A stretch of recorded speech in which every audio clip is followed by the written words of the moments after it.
उपस्थित हो रहा हूँ। दोस्तों, आज का मेरा इस वीडियो जो है उसका टॉपिक है questions for viva voce in practical exam. दोस्तों, एमएससी सेमेस्टर 1 के सभी स्टूडेंट्स जो है वो आजकल प्रैक्टिकल की एग्जामिनेशन अपीयर करने जा रहे हैं कुछ दिनों के बाद।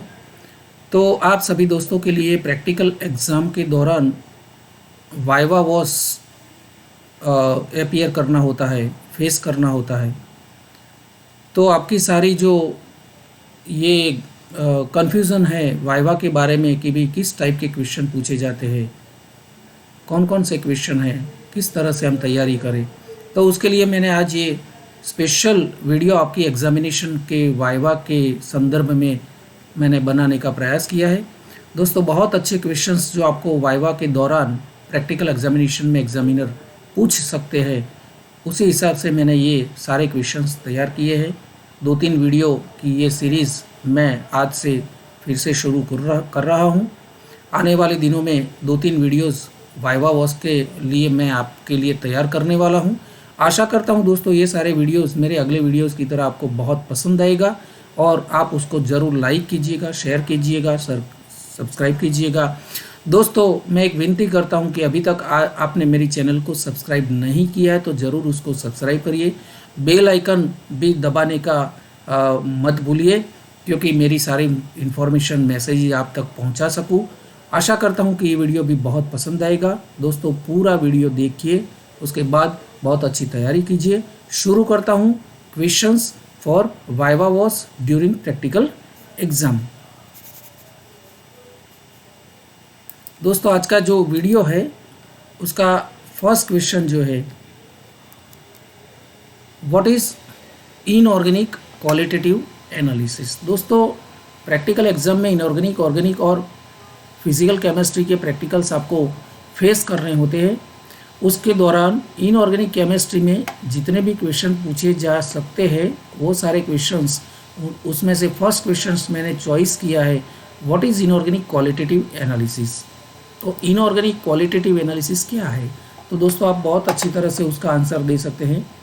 Classical qualitative inorganic analysis is a method of analytical chemistry which seeks to find the elemental composition of inorganic compound। दोस्तों, क्वालिटेटिव इनऑर्गेनिक एनालिसिस जो है वो एनालिटिकल केमिस्ट्री का एक ऐसी पद्धति है, एक ऐसी रीत है, मेथडोलॉजी है, जिसके ज़रिए आप इनऑर्गेनिक क्वालिटेटिव मिक्सचर जो आपको दिया गया है उसमें कितने एलिमेंट से, किस टाइप के रेडिकल से, पॉजिटिव कितने हैं, नेगेटिव रेडिकल्स कितने हैं, ये सारी जानकारी आपको मिल सकती है, जिसको हम इनऑर्गेनिक क्वालिटेटिव एनालिसिस बोलते हैं।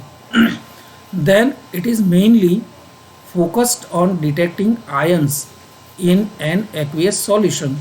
दोस्तों, एक्वियस सॉल्यूशन, जब आप इनऑर्गेनिक मिक्सचर जो आपको दिया जाता है उसको डाइल्यूट करते हैं, फिर उसका एक्वियस सॉल्यूशन बनाते हैं, है ना, उसके बाद उसमें कौन कौन से आयन, कितने पॉजिटिव के रेडिकल्स है, कितने नेगेटिव रेडिकल्स है, कितने रेयर एलिमेंट्स है, तो ये सारी जानकारी हमको पानी होती है, उसके ऊपर ये इनऑर्गेनिक क्वालिटेटिव एनालिसिस फोकस करता है। दोस्तों, आपको दूसरा एक बहुत महत्वपूर्ण ऐसा क्वेश्चन पूछा जा सकता है, how can you prepare the OS for group separation.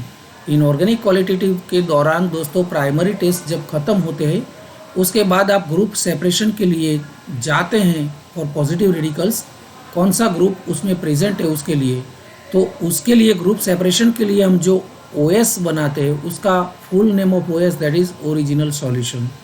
तो ओरिजिनल सॉल्यूशन जो है उसको किस तरह से हम प्रिपेयर करते हैं, कैसे बनाते हैं, तो दोस्तों उसकी मैं पूरी मेथड आपको आज बताने वाला हूँ। आप उसी हिसाब से जवाब दे सकते हैं, उसका आंसर भी दे सकते हैं। सबसे पहले take small quantity of powder solid and examine the solubility in the following solvents in the order. दोस्तों, यहाँ पर मैं जो ऑर्डर रखने वाला हूँ उस ऑर्डर में आपको जो मिला है वो पाउडर जो है उसकी सॉल्युबिलिटी चेक करनी होती है। सबसे पहले इन वाटर, पानी में cold water and hot water में ये क्वालिटेटिव मिक्सचर सॉल्युबल होता है कि नहीं, ये आपको देखना होता है। अगर पानी में कोल्ड या हॉट वाटर में वो डिज़ोल्व हो जाता है, सॉल्युबल हो जाता है, तो आपको पूरा का पूरा मिक्सचर जो है उसका ओएस वाटर में प्रिपेयर करना होता है। देन अगर वाटर में इनसॉल्युबल रहता है कोल्ड या हॉट वाटर में, तो आपको डाइल्यूट HCl में जाना पड़ता है। तो डाइल्यूट HCl में पाउडर या मिक्सचर जो होता है इनऑर्गेनिक क्वालिटेटिव मिक्सचर, उसको डाल के फिर शेक करना है। कोल्ड या हॉट करके आपको देखना है, चेक करना है कि भी डाइल्यूट HCl में वो डिज़ोल्व हो जाता है, तो पूरा का पूरा ओएस आपको डाइल्यूट HCl में बनाना है। अगर नहीं होता है तो आपको फिर कॉन्सनट्रेट HCl लेना पड़ेगा। अगर कॉन्सनट्रेटेड HCl में कोल्ड या हॉट करने से डिज़ोल्व हो जाता है, तो उसका पूरा सॉल्यूशन ओएस जो है वो HCl में बनाना होता है। देन इवोपरेशन टू ड्राइनेस करके आपको पूरा ओएस कंसनट्रेटेड HCl में प्रिपेयर करना होता है। अगर कंसनट्रेटेड HCl में भी डाइल्यूट नहीं होता है, तो आपको डाइल्यूट HNO3 चेक करना पड़ेगा। अगर HNO3 में ये डाइल्यूट हो जाता है तो उसका पूरा नाइट्रिक एसिड में बनाइए, नहीं होता है तो फिर आपको कंसनट्रेटेड HNO3 में बनाना पड़ता है। उसके बाद एट लास्ट ये सारे ऊपर वाले जितने भी सॉल्वेंट्स है एसिड, उसमें अगर आपका मिक्सचर डाइल्यूट नहीं होता है तो फिर आपको एक्वारिजिया के लिए जाना पड़ेगा। Aqua regia that is 3 parts of concentrated HCl plus 1 part of concentrated nitric acid, ये दोनों को मिक्स करके उसमें फिर ये जो आपका इनऑर्गेनिक क्वालिटेटिव मिक्सचर है उसको डिसॉल्व करना पड़ेगा by evaporation up to dryness करके। तो एक्वारिजिया में कोई भी इनऑर्गेनिक क्वालिटेटिव मिक्सचर डाइल्यूट हो जाता है तो पूरा आप ओएस उसमें तैयार कर सकते हैं। Then question number 3, what is the group reagent for group 1। दोस्तों जब आप केटायन के लिए जाएंगे, ये जो ओएस बनाने के बाद है ना, केटायंस इन ग्रुप सेपरेशन, तो ग्रुप सेपरेशन में सबसे फर्स्ट ग्रुप जो होता है, तो फर्स्ट ग्रुप जो है उसमें what is the group reagent, उसमें रिएजेंट कौन सा आपको डालना पड़ता है ओएस के अंदर, that is dilute HCl। Okay.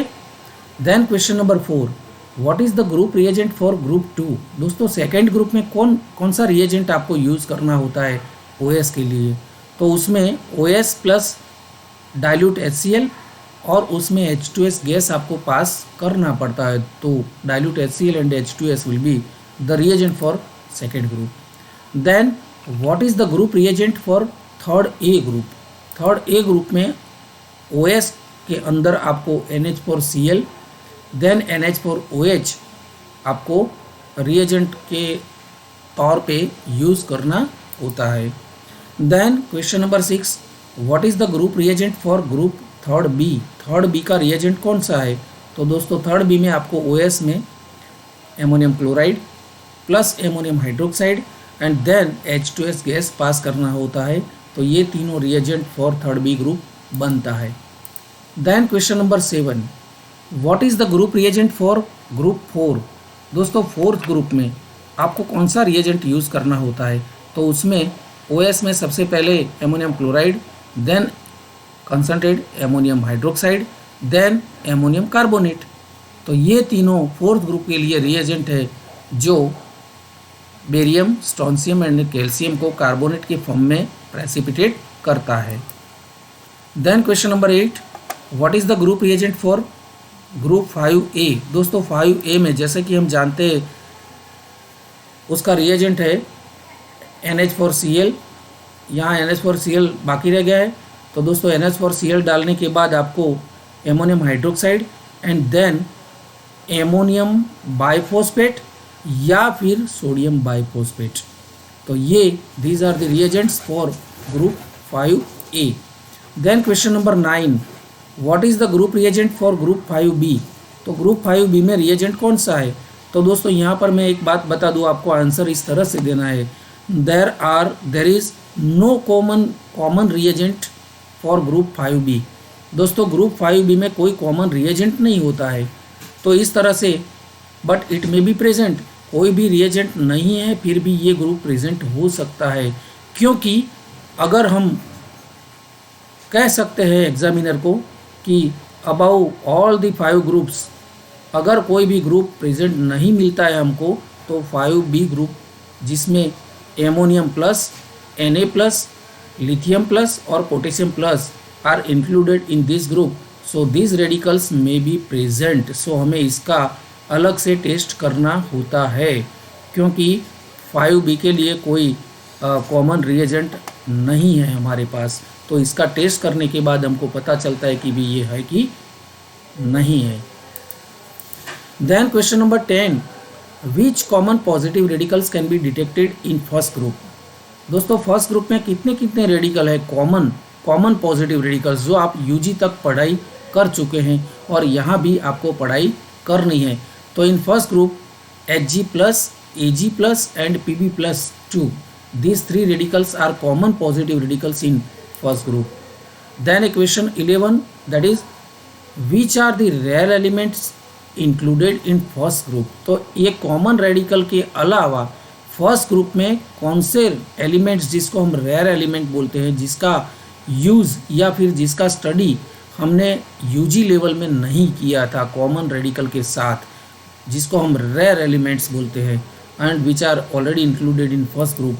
So in first group as a rare element thallium and tungsten can be detected. Okay, तो ये दोनों थीलियम एंड टंगस्टन जो है ये दोनों फर्स्ट ग्रुप के रेयर एलिमेंट्स हैं. तो दोस्तों इस तरह से मैंने आपको आज ये बहुत अच्छे और बहुत महत्वपूर्ण ऐसे 11-12 जितने MCQs आपको बताने का प्रयास किया. आशा करता हूँ कि आप वाइवा के दौरान बहुत अच्छी तरह से ये पूरा वीडियो स्टडी करने के बाद आप कॉन्फिडेंटली उसका आंसर दे सकते हैं. अगर ये वीडियो अच्छा लगा हो तो उसको ज़रूर बहुत बहुत बहुत लाइक कीजिए, शेयर कीजिए, सब्सक्राइब करने का मत भूलना. और दोस्तों अगर और भी आपकी डिमांड है तो कमेंट्स बॉक्स में मुझे ज़रूर लिखिएगा. Wait for next videos. धन्यवाद.